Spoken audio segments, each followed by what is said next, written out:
in a minute, we'll be meeting an amazing woman, the 2015 Australian of the Year, Rosie Batty. So Rosie's name has become synonymous with the words of courage and resilience. A tireless family violence campaigner, Rosie established the Luke Batty Foundation to support women and children affected by the trauma of family violence. Rosie has also been named as a founding member of an advisory panel for preventing violence against women, and in 2015 she also received the Pride of Australia's National Courage Medal. Rosie's here to share her remarkable story of resilience, courage, inspiration and making a true difference.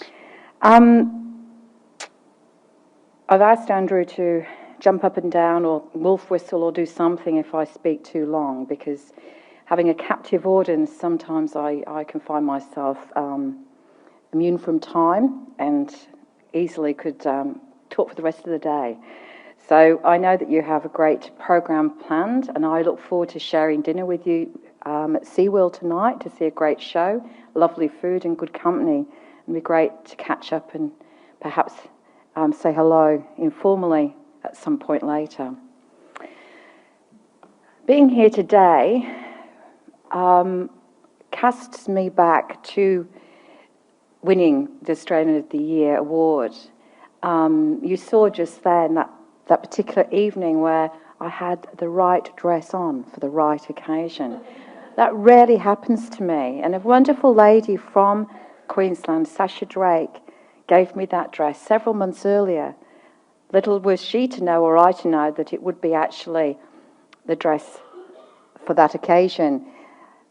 The great thing about Sasha's dresses are they don't need ironing. That was just at the bottom of my suitcase, and I pulled it out going, this'll do. And it matched the award beautifully. I felt like somebody had styled me, but no, because when you are with the Australian Day Council, you have about 10 minutes to get ready onto the next activity. So you don't have a lot of chance to indulge in what you will look like and how you will look on camera. So I was very relieved, and I actually felt really proud, because I don't always, like everybody, like the way that I look, but I'm particularly chuffed, I think is an English expression to say. I looked stunning, I looked proud, and I looked happy. I looked also very touched and very overwhelmed, because those are all the types of emotions that rush through you. And I think the first response is, why me? Because when you are a finalist and you are going through the journey of being nominated, you realise there are some amazing people who you are pitted against, and you think, gee, they are so much more worthy than me. They are amazing. You know, what they've done, the courage they've shown, the work they've done for decades. So you really feel that really they are more worthy. And so that first response is slightly, I guess, wanting to, that incredible feeling when people acknowledge you so deeply that you really acknowledge yourself and really understand that people have believed in you for the work that you are going to continue to do, not necessarily the work that you have already done. So that amount of confidence and belief and acknowledgement really, I guess, helps me tremendously every day, because I am still on a grieving journey. That grieving journey is likely to last the rest of my life. That thought can be very overwhelming, and it would be very easy to think, what's the point? What's the point? But having a mission, having a platform, making a difference gives you the point, gives you the meaning, gives you a purpose. I mean, somebody kindly said to me earlier, we worry about you, Rosie. I'm thinking, don't worry about me. Don't worry about me, because while I have this desire and drive, I'm formidable. And it's really important to me right now, for a period of time, to push my message as far and as strongly as I can. And the Australian of the Day, an Australian of the Year, gives me this amazing platform, which I will be using as much as I possibly can for the remainder of this year. But I also expect it to be a journey that continues for me, that I continue to be maybe not the current Australian of the Year, but to be recognised always as the 2015 Australian of the Year, and to continue to maximise opportunities that will come to me for the rest of my life because of this wonderful platform. So I'm extremely proud, and I hope that you know, in your own way, as you're involved with this program, that you realise this is an amazing opportunity for people to make a difference in the world. And when you consider that this is a full-time occupation for me right now, that I do travel everywhere I can, I am strategic about where I choose to speak and why I choose to speak. I have my agenda, and it's all about making a difference for the people who are currently affected by family violence, and hopefully making sure that future generations are no longer experiencing what our society experiences right now. So when we look at my schedule, and I very, very happily do what I can to maximise the time I have, I want to share with you that I also have a very great right arm, Justin, who books my speaking engagements, either community events or corporate speaking or these kind of functions. And we have a record of all of the requests I get, and I have lost count. But I can say he's spending 40 hours a week supporting me. And that's on top of his other areas of his business.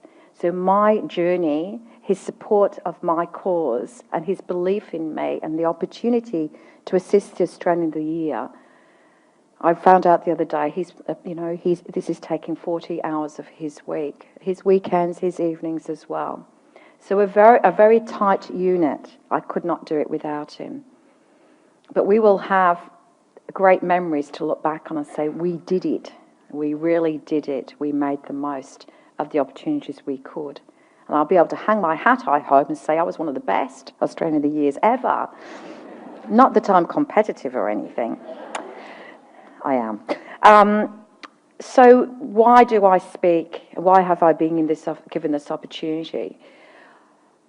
Well, when I did speak at the Australian of the Year ceremony, I will say I said one woman a week. But this year, we're now seeing 2 women a week on average being murdered. 2 women a week being murdered. And yes, that's in Canberra. Yes, that's in Queensland. Yes, that's in the Northern Territories. Yes, that's in South Australia, Victoria, and Western Australia. Every state you represent, you have 1 in 3 women affected by family violence in your communities, in your workplaces, in your professional capacities, in your families, with your friends. So we have to be very mindful that no one is immune to being touched by family violence. When we say 1 in 3 people, we mean potentially 1 in 3 women here today. So it affects all communities, and certainly the CALD communities and the Aboriginal communities are particularly challenged, are particularly powerless, and particularly the statistics are even more intense. So this is an epidemic that has not just occurred. This has been going on for a very, very long time, since forever. The media, the politicians, no one wanted to know. This was business behind closed doors. Women had nowhere to go. No one wanted to know. Thank God we are now in a position where we're recognising, not just from my voice, but the voices of great people like Ken Lay, our Victorian Police Commissioner, and people who have stood up and said, this cannot keep going on like this. We need to change. We need to take individual responsibility as men and as women. We need to understand what causes family violence. We need to look in our own backyards. So what does cause family violence? Because we still have a lot of myths, a lot of misconceptions, surrounding family violence. It is confronting.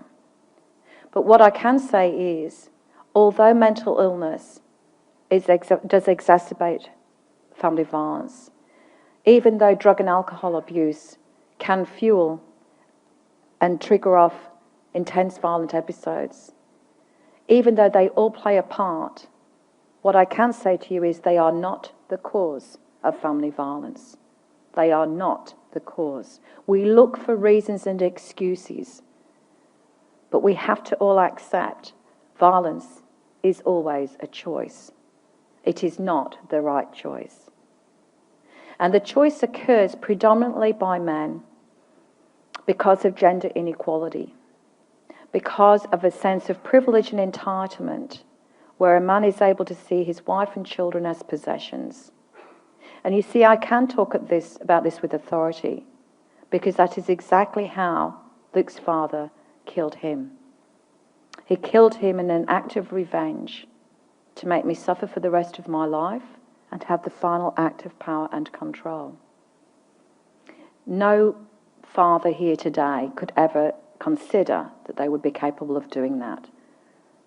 No parent can ever understand how someone could be driven to that. But let me tell you, as far as Greg went with his own son, he was not a monster. He loved his he loved his son. He was tactile, he was invested in Luke's best interest, he spent quality time with him, he would do anything for him. But when he became so desperate, when his back was against the wall and things, because of his own doing, had all worked against him, he was capable of the very worst. So we need to look openly and honestly, and we need to look at the infrastructure and the way that we respond to the family violence at this point. As a victim, I can say quite confidently, the journey as a victim is misunderstood and it's not a great path. And a lot of that is about the victim blaming that we also unintentionally at times participate in, where we spend most of our conversation and discussion around the topic of why doesn't she just bloody leave? I don't understand. Why is she in that relationship in the first place? We have a lot of frustration, and whether it's with our friends or our families or our best girlfriends. So it's women and men too, not understanding why doesn't she just leave? Having that topic, having that conversation means we're not talking about the perpetrator and not asking the question, why is he violent? Why is he behaving in that way? We should be discussing what steps he should be taking to remove himself, to make change, to take responsibility. But no, at this point, all our responses are placing the onus of safety onto the shoulders of the victim. We are isolated, we are disbelieved, our risk is minimised, and when we go to court or go to the police, our journeys are frequently also the same. So you see, when you do choose to leave, when you may decide, this is it, I've had enough, it could be because you are finally tired of the violence you've become accustomed to. It may be that the last time he tried to choke you to death, you did survive, but you know the next time you won't. So either way, if you leave, you're going to die, and if you stay, you're going to die. So basically the choice is taken from you. These are the choices that many women are making every day. So when we see those 2 women a week dying, that is because they have chosen to leave their current or former partner. They've lost the control over their partner. And that is exactly what happened to me. So intervention orders, court processes do not save lives. What saves a life is the perpetrator deciding no longer to be violent. So where are our actions? Where is our strategies? What are we doing to look at perpetrator behaviour? We certainly do need, and it's imperative we place pressure on our local governments and our state governments and the federal governments to have respectful relationship programs in schools.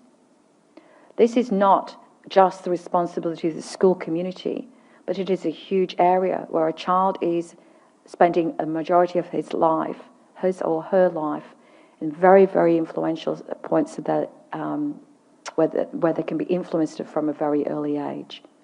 So we do need to be looking at, from kinder upwards, throughout the whole of their school journey, respectful relationships, where appropriate behaviour and language is learnt and the different genders, and our expectations of those genders are unpacked, and children have a chance to actually consider the career path they want to choose and not be pigeonholed or boxed in. So what I will say to you is there are lots and lots of people who are on my journey who are doing amazing work, and I feel honoured to know them, to seek their counsel and expertise. This is not a journey I'm on alone. I would never be so arrogant to think I know everything about family violence. I'm also learning myself.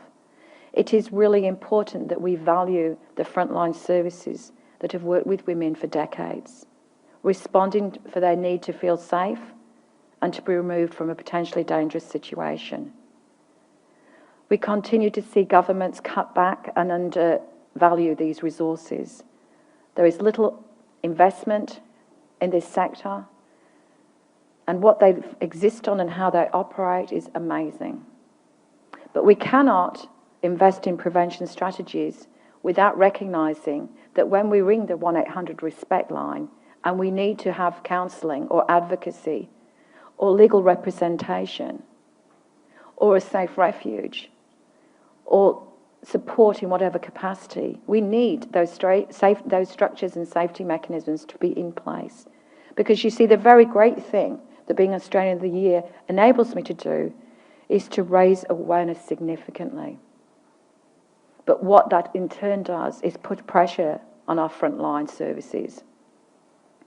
Currently, we're not able to cope with the current volume of people because our systems and processes are challenged, under-resourced, and haven't been able to work as effectively as possible because organisations are still scrabbling around trying to find funding, trying to survive for another year with no long-term investment and opportunity to plan ahead. So I want you in your local communities to really recognise the work of these services, to know who they are in your local communities, to consult with them, to work with them, to find out their challenges, to enter into partnerships with them, because they are the experts in this journey for women and children affected by family violence. They recognise their red flags, they recognise their danger, they know how to link you into safety. We need support in this area. And whilst we look at our police services continuing to evolve, continuing to improve their responses to victims, I feel extremely hopeful. We have a long way to go in our judicial system and a very long way to go in our family law courts. Right now, we need to get behind this tragedy, this epidemic, and we need to become informed. We need to challenge victim blaming. We need to understand the statistics. We need to talk about them. We need to hold people accountable for change in our communities. We need to be part of that change. I will be announcing through the Luke Batty Foundation a campaign which releases around the 20th of June. That would have been Luke's 13th birthday. I welcome you to join that campaign. You will see it in the newspapers. You can check it out on the Luke Batty Foundation website on the 20th of June and be part of my journey for change. Join me on this journey. Be active, supportive. And in the meantime, don't forget that we have until the 3rd of August to nominate another Australian of the Year, another Senior of the Year, another Young Person of the Year, and another local hero. Don't undervalue or underestimate what this gives us the opportunity to do. Can you imagine how much it would have cost the government to achieve this degree of awareness in the communities around Australia without having me and other people like myself talking about family violence? This is a huge platform, and it's a huge platform that I believe has helped the Australian government incredibly raise this an issue to the political mindset that it should be. So I think I've remembered everything. I'm just having a very surreptitious glance down at my notes. But what we need to do is go on to nominate an Australian of the Year at our website, australianoftheyear.org.au. I have to say that to be nominated, particularly with Christine and people that I didn't even know personally, was a huge surprise. I think most of us undervalue what we do personally. It's a real opportunity to say, I have always admired that person. I have always admired or recognised that cause that they stand for, and it's time that they shine. It's time for them to shine, time for them to spread their message. The time is now right. So please continue the good work that you're doing in this space. Remember to nominate those people who you feel in your communities or people you know around Australia that are worthy of this type of recognition and honour. And as I said, for the rest of this year, you will certainly see my face popping up as much as I can. But not just for the sake of it, but because I know that this is the time for family violence to be on the agenda. This is the time. Times pass. This is the opportunity to make societal change. We can do it. We can do it in a generation, but we all have to recognise this is what we need to do. For those currently struggling, but very importantly for the young generations that we don't want to have to face the trauma and terrorism that is going on in our local communities. So I think, where are you, David? I get very nervous about time because it goes, am I fine? Shall we open it up for questions? I'm sure there'll be lots of questions. Otherwise, I'll feel very foolish. So think of them quickly. Thank you. Well, would you firstly thank Rosie Batty? Well done, Rosie.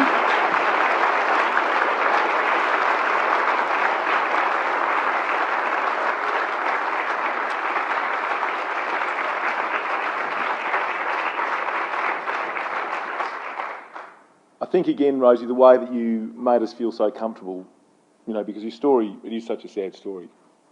And you're just amazing. So well done. Oh. So, Rosie, lots of people have been tweeting. I want to get in first. Can I ask you one question? Because you talk about the change in behaviour. And I think about, say, the way we approached drink driving, the way we approached... Seatbelts. And even if you think about the anti-smoking campaign of 20 years ago, and that changed lives, it saved lives, it also saved a whole lot of money for governments all around Australia, because it meant that people who didn't get killed or people who stopped smoking didn't have awful prolonged illnesses, and we were very focused on that. But we know that mums and kids have prolonged illnesses in these awful relationships. So is it fair to say that because we can make that change in 10 years, we can use those sorts of social campaigns and awareness to change? Is that true to say? Yeah. I think, you know, certainly when you're affected by family violence like myself, you know, you clearly are going to have a lot of anxiety issues, you're going to have depression, you're going to have post-traumatic stress, you have a lot of impacts on your mental health, and that's not obviously the physical injuries and recovery. So it does, you know, I can only remember certain statistics, but there is a lot of data, and certainly if you go to OurWatch, that's OurWatch, OurWatch, they have great statistics on their website that are credible, and I'm an ambassador for OurWatch, so I do seek to validate what I'm talking about through them. But certainly it costs the government a lot of money, a lot. Certainly when we're looking at the trauma that's attached to family violence and the generations that are affected by it, you know, it's far-reaching. So yes, the kind of campaigns we need to be looking at. And I know a lot of the local governments that are around me are doing some really great work in this space. It is about looking at gender equality in your own backyard. It is about practicing what we talk, walking the walk and talking the talk. It is actually about getting it at that level and then working on our own social, whether it's community groups, whether it's sporting organisations, whether it's every link we have as a society. It's about looking at this, how can we certainly shift our attitudes. And rather than, and I think it was General Morrison, it wasn't myself, who said, the standard you walk past is the standard you accept. So it's time that we stand up, not putting ourselves at risk or making ourselves feel very uncomfortable, but where we can say that is not appropriate. As men, as women, standing up for what's right and what's wrong, and no longer turning a blind eye or just turning away or accepting things that are inappropriate. Because when you will find out and challenge, I think you'll be supported, and it will be an extremely powerful dynamic that starts to turn things around. Because we now know if we openly make derogatory and racist comments, we absolutely know we're in the wrong, and we absolutely know somebody will pull us up, and we will be ostracised because of our behaviour. So we now know that to be openly racist is completely unacceptable. It's completely unacceptable anyway, but we are, as a society, as a community, we are shaming those people for the ignorance that they display. This is exactly the same. And it's understanding that violence is a continuum. And it's a continuum that starts right at the very pointy end, where the sexist, derogatory, put-down language and views, and the very extreme end, where there is assault, murder, and remembering that there are very different forms of abuse, equally as dangerous, equally as damaging. So it's not just about a black eye and a broken rib. It is about psychological abuse. It is about financial abuse. It does matter when someone is refusing to pay child support and deliberately taking their partners to court to make them bankrupt, to compromise their financial position so that they are homeless and going on welfare. So, all these forms of abuse matter, are equally as dangerous. Greg, to me, was largely psychologically abusive. He never lived with me. I had no relationship with him as such from the early stages of my pregnancy. But because we shared a son together, he was connected into my life. I tried to manage that the best way I could with the best interests of Luke. So you see, it's very difficult to predict who are the most likely people to be seriously damaged and hurt. But with the expertise connected in a journey of support, there are opportunities to recognise red flags and prevent violence and prevent a tragedy before it occurs. But right now, the way we respond is only really when something has happened and people are in imminent danger or been seriously injured. So it would be really great to start to see these prevention methods and models that we need to support in our communities. So, Rosie, there's a question that's come in on the feed, which is very lovely. So if you'd like to do that, you can, and I have to just make sure I've got the right feed because I'm, taken away by your amazing abilities. Let me just make sure. I'll come back to it in a second. But the question is from Emma, and she's on live stream. So Emma, good on you. Thank you. Were you a two-finger typist or doing two hands? I wonder. She asks, what is the most rewarding aspect of being named Australian of the Year? The most rewarding, I think it's really that recognition from individuals wherever you go. Whether you're in some country town like Mildura or Benalla, where you're actually treated as if you're literally a member of the royal family that's visited them, that the respect that they show you, the way that they pull out all stops in their community to introduce you to key members of that community, so you feel your visit has really meant something to the town and to the people. So, and when I go to the airport or whether wherever I go, when somebody stops me and says, "I think you're amazing, keep doing what you're doing," that is the most rewarding, because that's the real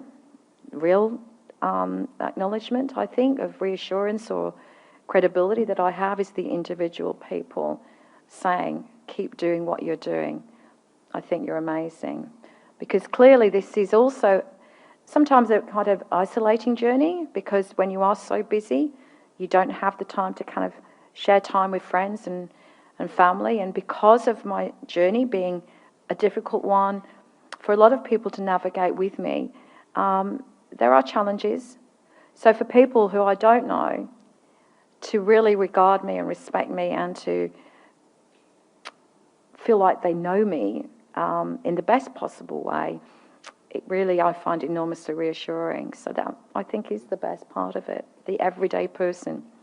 And I love, you gave a great spiel about how it's still not too late to nominate. Everyone in this room knows about that, because they kind of love the nomination time. But also in the room, and I just found this out, again, thanks to the marvels of online advances, Christine Evans, who was your nominator, is in the room. Christine, where are you? She's down here, so we might even... Well, let's give her a round of applause. Stand up, Christine. Stand up. There she is. Hi, Christine.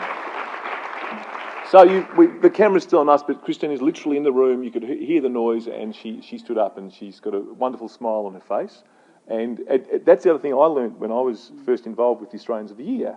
I presumed it was some kind of popularity contest where lots of people voted. It was. Well, no. No, Oops. you're going to tell me it's not. No. But it's the point about one nomination can make all that difference. Yeah. And one nomination, of course, under extreme circumstances, has made such an amazing difference. Yeah. And Christine, was it a hard process? Very easy. It's even easy. She's already nominating for next year. Are you a serial nominator? She's nominating me again, because you can do 2 years in a row, can't you, Jeremy? No! I didn't see that rule anywhere. I think we need to check that one out. I'm not going to go quietly. That's it. I think there's a campaign about to be started. We're going to change it. So what about some, again, questions in the audience? We've got a roving mic out there, so if people have questions, please put up your hand. The other question I had too, which just, I was lucky enough to see you be announced in Victoria, and I also saw you with my 8-year-old daughter in Canberra being announced. And when you said that 1 woman a week, it knocked me out. Now, is that because the stat was a bit wrong then, or has that changed between now and then? Because you're saying now it's 2 women a week are being killed. They're not dying, because people always on the radio talk about how 2 women died because of, abuse. It's actually, they were killed. They were murdered. Yeah, they were murdered. I think we still struggle sometimes to know what the best language is. I think it's taken me some time to actually say Luke was murdered by Greg. But it's very clear. I get a response from a lot of people if I call it family terrorism or domestic terrorism.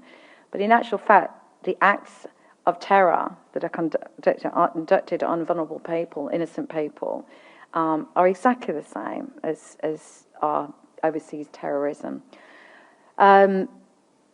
What I believe is happening is clearly that as more women seek to leave, these statistics are hopefully not going to rise, but that is why we're seeing them being really challenging at this point. So in fact, at the start of this year, rather than things get better, it has started with worse intensity.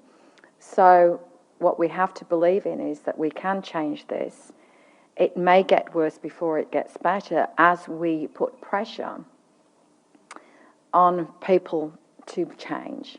That is why we have to support the family violence services at this point to be able to correctly and adequately and safely respond to women. We can't save every life at this stage, but we shouldn't give up trying. No life is ever, we can't say any statistic is enough. We have to consider that we can turn this around completely. Unfortunately, this year has started in a really dramatic way. Right, so it sadly has gone up. Now, there's a question in the audience, so we'll go to our first question, and there might be another question coming up after that. Hi Rosie, my name's Amy. I'm the Director of the Domestic Violence Prevention Centre on the Gold Coast, which is the Gold Coast Regional Service. Firstly, as a service provider and on behalf of my team, or the team that I work with, I just want to say thank you, first and foremost, because you have brought this into the public conversation, and I don't think that that's been by chance. I think you must have been an incredible mother to your boy as well, and I thank you for that as another mum. But what I wanted to say to you was some of the challenges we face. Our service delivers services to women and children, but we also work with men in behaviour intervention programs. We won't call them behaviour change because that's a process. But we have mandated programs, so they're monitored by the systems. And what we do know about some of the programs for men is that some of them may as well be playing poker with the men. So the practice of how we work with men is very, very important. Having said that, what I want to say and ask you the question is that you touched on this about gender relationships, and I think that, the tipping point, I would believe from my professional experience, is when the greater community recognises, as you stated, and I hope people heard this, that the behaviour is actually deliberate. It is not an aberration that just happens. It's not a snap. It's deliberate. And how are we going to get that message through to the community that not all men are violent, not all DV service providers hate men, they just want to hold men accountable who do use violence for their behaviour. And I'll always say to the men in this room, you have as much responsibility as we do, because you're victims of men's violence as well, as long as with your sons, daughters, sisters, mothers. So how do we get that message through that this is a deliberate act? Well, I wish I was an expert, but I do think that is how we need to, challenge the conversations, but not just within the communities. We need to challenge this within the expertise in the family violence sector. We need to have, we have a lot of suggestions about how we can improve our response to men. We need strong leadership and investment in this space. It's currently completely lacking. So whilst I advocate strongly for women and children, I'm also very, very concerned about the well-being of men in this space too, and how we need to really focus on effective strategies with leadership and investment, rather than just considering that actually putting a tag around their ankle is going to solve everything. Certainly, we have a long way to go, and we have to have that investment, and we have to start making some real inroads in this space. So I'm with you. It's not just about me advocating for women and children. It's actually will be looking down the track to put investment into the men's area as well. So it's a long, complex journey. But now it is about men being accountable, and it is about taking responsibility, and it is about working on that change. Thank you. There's some other questions coming up down the front here. So, Rosie, I did a road safety campaign back in 2010, and we would go into football clubs, and was talking about bringing the road toll down. And I was knocked out at how these tough blokes, and yes, they were tough country boys, and they were so serious about how it wasn't good to drive unsafely anymore and how it would affect their mates. And I think there's a really big chance, again, I know that's not all men, because not all men are part of a club, and some of the men who aren't part of a club obviously are still perpetrating. But to have these sorts of conditions where, face to face, blokes say, you know what, that is not on, mate, because I don't do that, and you shouldn't do that, because we all do tiptoe, tiptoe. Remember that great English TV show called Softly, Softly, the English detective show, Softly, Softly? I'm not old enough. Okay. My great uncle told me about it, but I was watching reruns on one of the cable networks. So I just came across it. What's he talking about? Softly, softly, really? Look, they're all too young to know what you're talking about as well. But wasn't there a powerful woman in that? She was a lead detective in that. There was a connection. Anyway, shut up, Andrew. Next person. The best dressed people in the room are going to make a discussion point now. Rosie, my name is Mike Ryan from Nelson Bay in New South Wales. Hi, Mike. I don't believe that I have ever come across a friend, acquaintance who's been involved in family violence, but it might be a generational thing. I may also be blind. How would I recognise it? And more importantly, as an individual, what can I do? Look, I think you make a really good point. And I think, it's not saying everybody has to have known somebody. I think you're very lucky if there's not somebody that you don't know. But I think some forms of this are so subtle and perhaps, dynamics that you kind of... I just remember, my grandparents, they came to a point where they just tolerate each other. And you look at, when they grew up, when they were married, of course, my grandfather was the decision maker, the breadwinner, the head of the house. So my grandmother had to do whatever, pretty much, was for him. I wouldn't have described that as abuse, but certainly they weren't very happy. And I would say that that's exactly where we're starting, clearly when I look at in my age and see how things have changed through generations, that, women clearly are now, demanding equal pay, or equal opportunity, the right to leave a relationship, taking a lot of responsibility for the family, management of the family. Dynamics have changed considerably.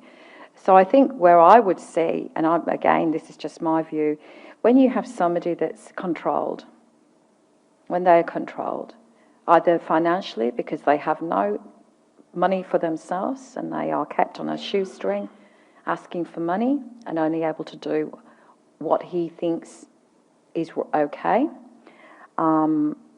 A lot of the other kinds of abuse would probably be happening very privately, and you wouldn't necessarily know that, in the form of sexual abuse. But I do think that the financial abuse, particularly in,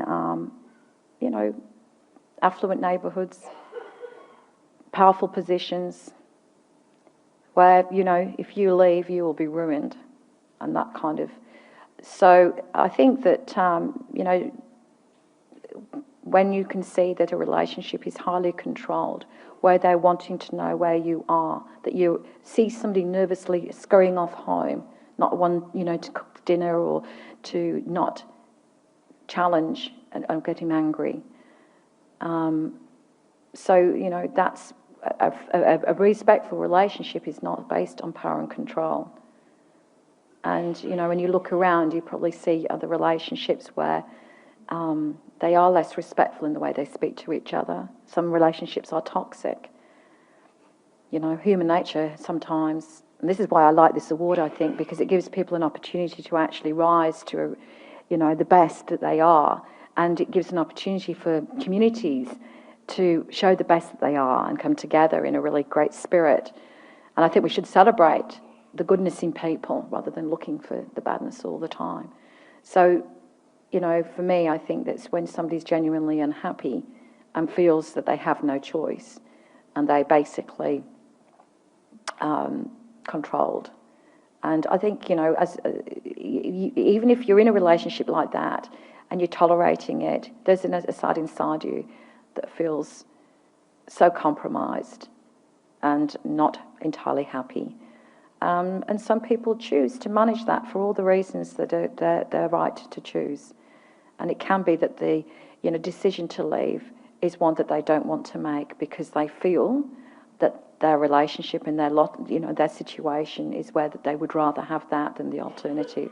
And people are experts in their life, largely, and it's their right to choose as well. But, certainly if you recognise someone where behaviour is escalating, it's turning into, other forms of violence as well as, and there's other factors impacting on the family, that question, are you okay? Are you okay?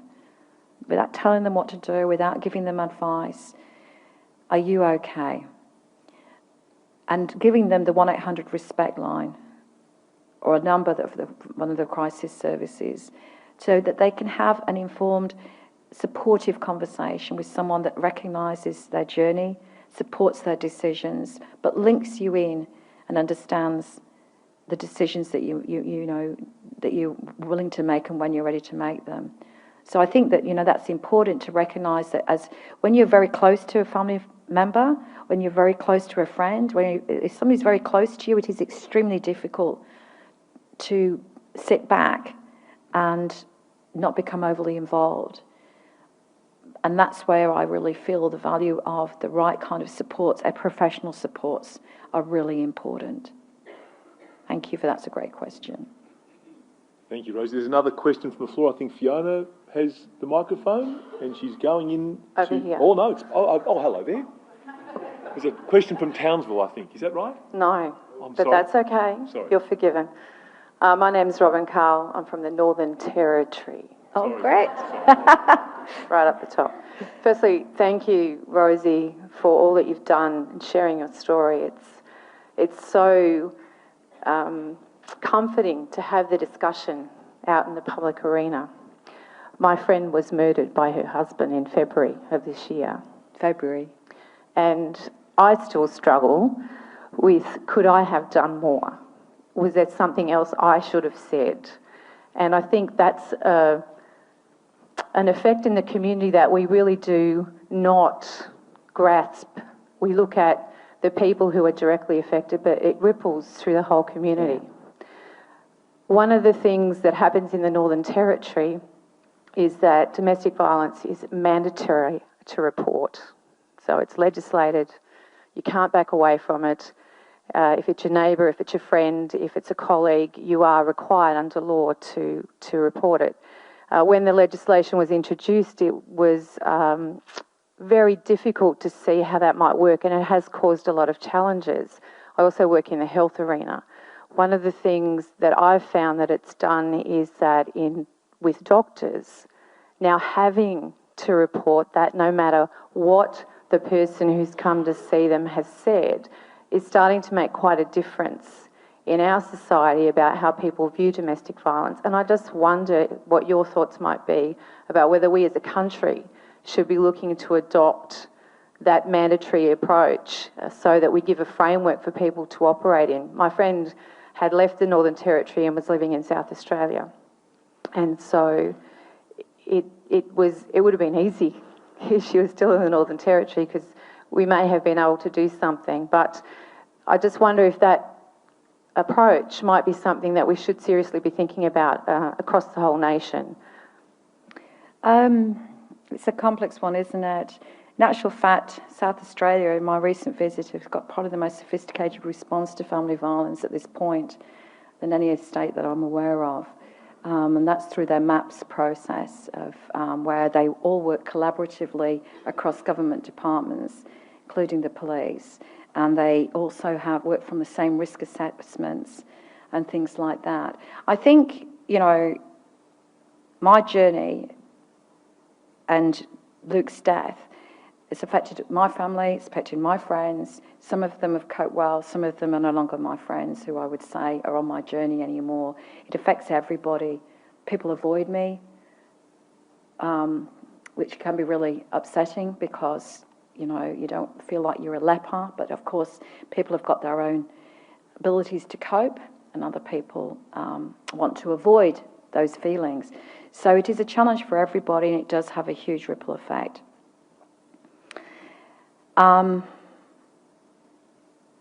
Mandatory reporting would not have saved Luke. And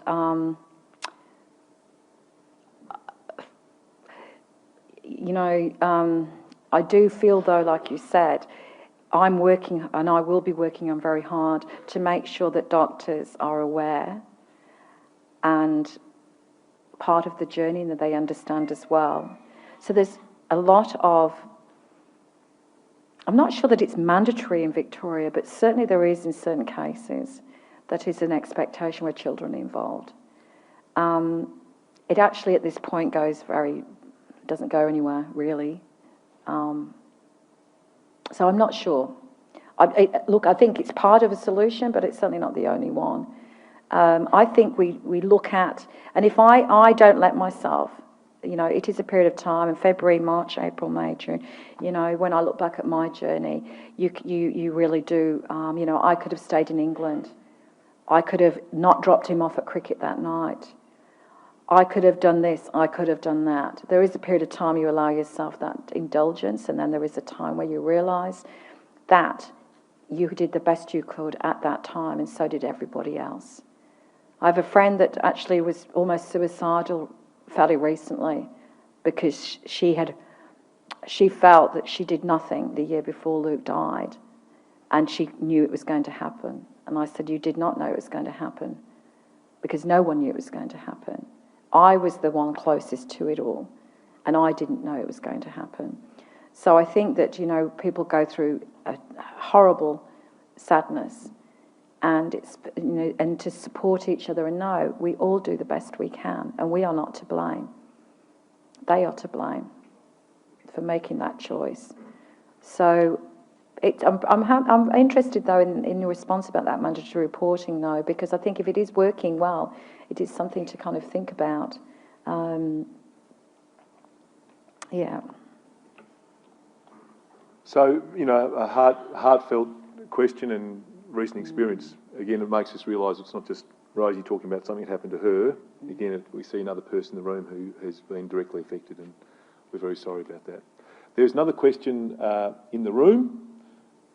G'day, Rosie.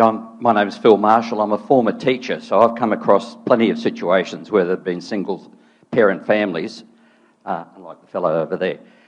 I'm a bit of ring in here. I'm a volunteer for Oz Harvest. That's the only reason I'm here.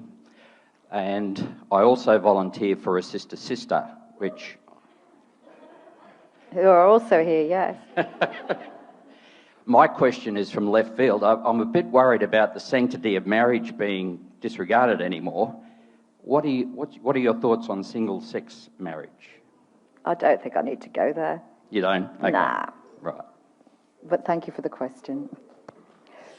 Hey, Rosie, we have got, I'm sure there's some other questions online that are coming in. Rosie's going to be at the conference over the day. She said people clapped when you said you'll be at dinner tonight, which is fabulous. Mm-hmm. We do have a late breaking news flash that you can be nominated for the Australian of the Year again. Wait for it though. When you're 65 in the Senior Australian of the Year. I knew that was coming. Which will be many years from now. I'd already got that one. I already worked that out. And it's not that far away. Well, we think it is. So probably when you get nominated, we won't agree with it. We'll disbelieve the first one. Would you please thank Rosie Batty from the bottom of our hearts? Stay here though, Rosie.